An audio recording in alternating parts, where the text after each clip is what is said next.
Глядя на эту парочку, так и ждешь, что гиппопотам сейчас скажет: «Покатай меня, большая черепаха». Впрочем, гиппопотам по кличке Оуэн весит всяко больше львенка, да и преклонный возраст черепахи по имени МЗ и как бы намекает на необходимость солидного поведения. Эта необычная дружба между черепахой и гиппопотамом началась в 2004 году.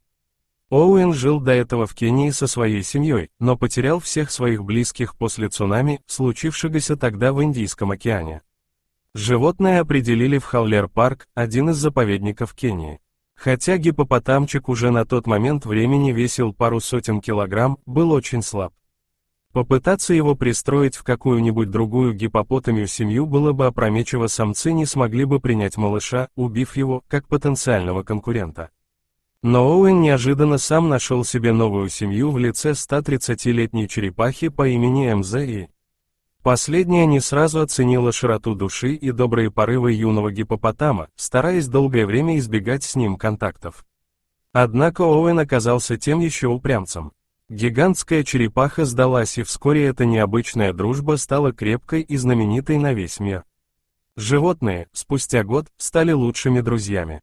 Они практически всегда находятся вместе, то прибывая в водоемы, то принимая пищу, то просто валяясь под деревом в листьях и траве.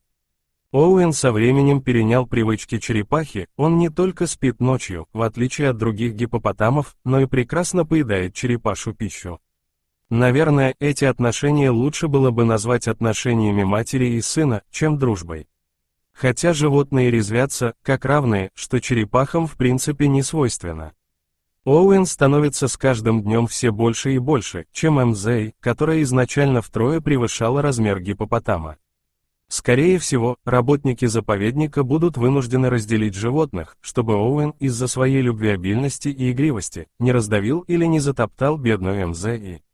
Впрочем, возможно, люди придумают что-либо другое, чтобы не разлучать эту необычную пару.